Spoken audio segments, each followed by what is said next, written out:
6.4 Transforming Functions.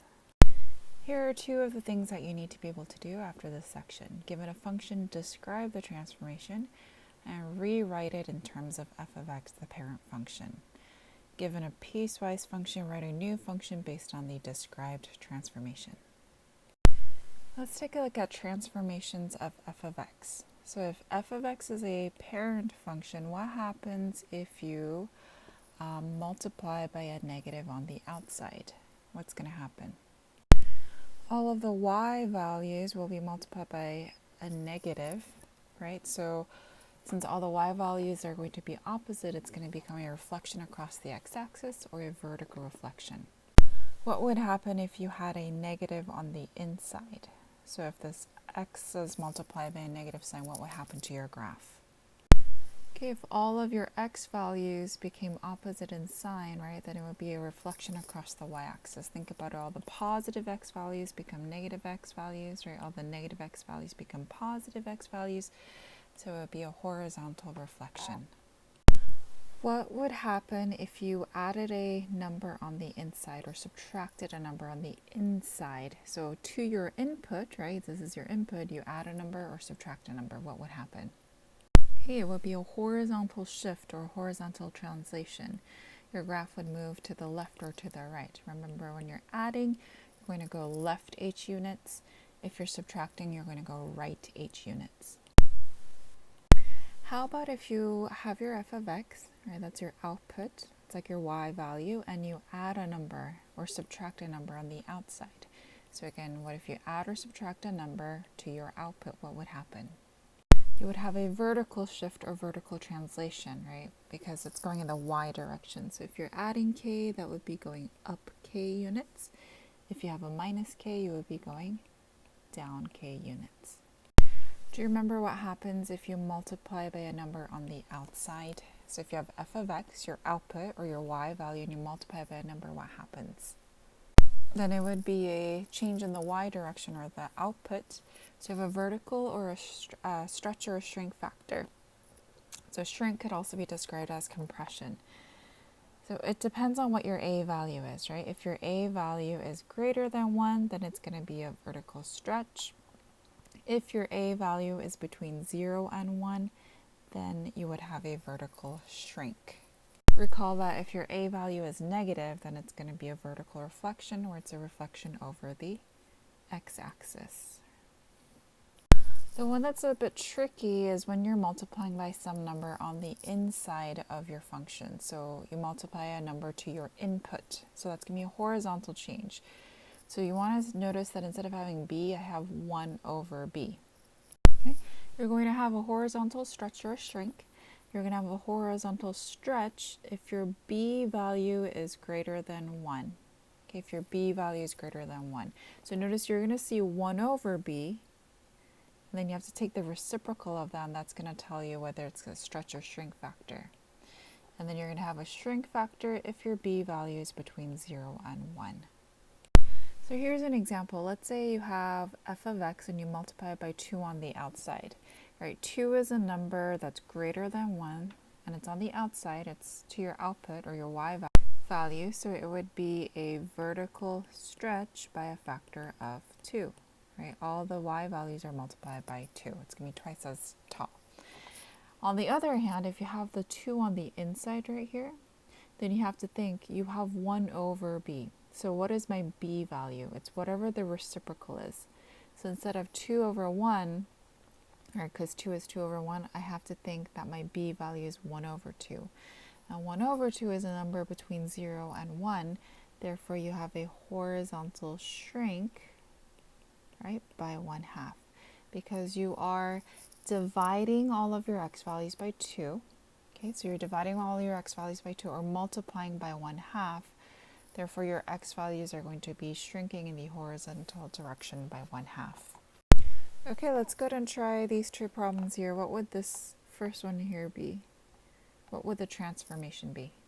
Okay, the transformation would be a horizontal stretch by a factor of 3 over 1. So the way I do this is I think, what is my b value? And it's always the reciprocal, right? Because what's given to you is 1 over b. So take the reciprocal of that. That number is 3. And because 3 is a number greater than 1, all the x values will be multiplied by 3. Therefore, it's a horizontal stretch by 3. Okay, what about this one here? If you had f of 4/3 of x compared to f of x, what would the transformation be? The answer is a horizontal shrink by 3/4 because you're actually dividing by 4/3 when you see the number on the inside. You're multiplying by the reciprocal 3/4, and when you multiply by 3/4, you're shrinking in the horizontal direction. Let me give you an example of why this is true. Okay, so let's say we have a parent function y equals x squared. If I plug in some values like 0, 0, 1 squared is 1, 2 squared is 4, 3 squared is 9, 4 squared is 16. Right, I just have a table. I'll just do it in the positive direction to keep it simple. And let's compare that to y equals 2x quantity squared. So notice that my input has now changed from x to 2 times x. So this would be a horizontal shrink by 1/2 because my factor is the reciprocal of 2. And let's see why that's true. So if I wanted to get the same output, 0, 1, 4, 9, 6, let's think about what I need to plug in for x. So if I want to get out 0, what do I plug in? Right, I plug in 0, right, 2 times 0 is 0, 0 squared is 0. Well, what about if I want to get out 1? What squared, right, what square gives you 1? Well, you need to get 1, so how could I make that into a 1? I would have to put x equals 1/2. So you see that 2 times 1/2, right, gives you 1, and then when you square that, you get out 1. Okay, how about if you want to get out 4? What square gives you 4? Right, 2 squared gives you 4, but if I want the inside, right, to be 2, what do I need to plug in for x? I would plug in 1, right, because I get 2 times 1 is 2, and when you square that, you get 4, right? Okay, how about for 9? What would I need to plug in if I want to get out 9? I know that 3 squared, right? 3 squared is 9, so what do I need to multiply? What do I need to plug in for x if I want to get out 3? Okay, that would be 3/2, right? Because 3/2 and 2, they would cancel out, getting you 3. So your x would need to be 3/2. How about if I want to get out 16, right? 4 squared gives me 16, right? 4 squared gives me 16. So if I want this to be 4, my x would have to be 2, right? Again, 2 times 2 is 4, and when you square that, you get out 16. So let's compare our original parent function to our new function where we have a 2x on the inside. To get the same y values, or to get the same outputs, what happens to the x coordinates? Right, 0 became 0, 1 became 1/2, 2 became 1, 3 became 3/2, 4 became 2. So notice what happened going from the left to the right. You had to take whatever the x value was and you divided it by 2, right? Or you can think of it as taking whatever your x coordinate was and multiplying it by 1 over 2. Right? Because 1 times 1/2 gives you 1 over 2, 2 times 1/2 gives you 1, 3 times 1/2 gives you 3/2, 4 times 1/2 gives you 2.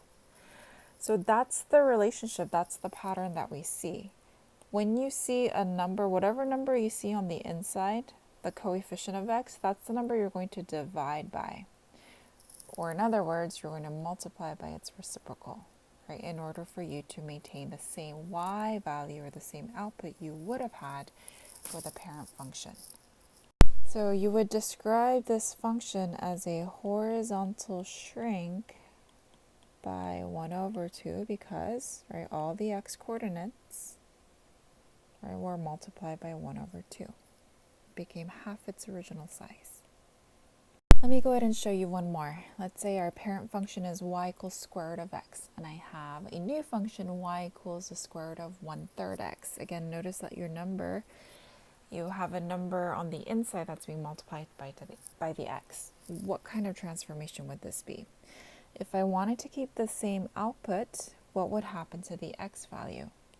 So here are the numbers you need to plug in for x if you wanted to get out the same y value. Like for example, if I have to plug in 12, right, because a third of 12 is 4, and then square root of 4 would give me 2. So notice what happened for the same output or the same y values. What happened in the x values? Right, x values became 3 times its original size, right? 3 times its original size. Here you're multiplying by 3. We're multiplying the x values by 3. Therefore, this function here would be described as a horizontal stretch by a factor of 3 because all the x values were multiplied by 3. Let's take a look at an example. It says, given the parent function a, describe the transformation, and b, rewrite in terms of f of x. So let's say f of x is equal to x squared. That's your parent function. So if I gave you g of x is x minus 3 quantity squared, what would the transformation of g of x be compared to f of x? Okay, it's a right 3, right, because it's on the inside. It's a horizontal transformation where it's a horizontal shift or translation by right 3. So that's the answer to the first part, right? Describe the transformation. How about rewriting in terms of f of x? So we need to just do the right 3 thing, but using f of x. So right 3 is a horizontal change, so I'm going to have something happening on the inside of my f of x. I would take x, and because I'm going right 3, I would subtract 3. So f of x minus 3 is another way to write right 3 given this function here. How about if I gave you the parent function f of x equals the common log of x, and I told you that h of x is equal to negative 2 times log of x, negative 2 times the common log of x. What would the transformation be, and how would you just rewrite this in terms of f of x using function notation? So the transformation, the negative makes it a vertical reflection, or you can say reflection over the x-axis. Reflect over x-axis. And you're multiplying by 2 on the outside to your output, therefore it would also be a vertical stretch by a factor of 2. So you have a reflection over the x-axis and a vertical stretch by 2. Now how would you rewrite this in terms of f of x, right? So because your things happening on the outside, right, they're vertical transformations, you would take f of x and you would do things to it on the outside. You would multiply it by negative 2. So that is how you would rewrite in terms of f of x. Let's have you try this one. Given that your parent function f of x is equal to square root of x, and you're given m of x equals square root of x minus 2, describe the transformation and rewrite m of x in terms of f of x. So for first part, describe the transformation, you have a down 2, right? You have a vertical shift or a vertical translation by down 2. Now to rewrite m of x using f of x notation, you would say m of x is equal to, right? This part is optional. You have f of x, you take that whole thing, right? Because it's your output, and then you subtract 2. So this is it, f of x, and then minus 2 on the outside. Go ahead and try this one here. If your parent function f of x is equal to the absolute value of x, describe the transformation of g of x and rewrite g of x in terms of f of x. So when you see a number on the inside and it's being multiplied to the x, it's going to be a horizontal something. It's either a shrink or a stretch. So whatever that number is, take the reciprocal. So 1 over 2. If I flip it, I get 2 over 1 or 2. That is a number that you're going to be stretching or shrinking by. So what happens if you are multiplying by 2? You would be stretching, right? The numbers would be getting bigger in the x direction. Therefore, this is a horizontal stretch by 2. Again, figure out what that factor is first. It's just always the reciprocal. If it's on the inside, that's being multiplied. And then if the number is bigger than 1, it's a stretch. If a number is between 0 and 1, then it's going to be a shrink.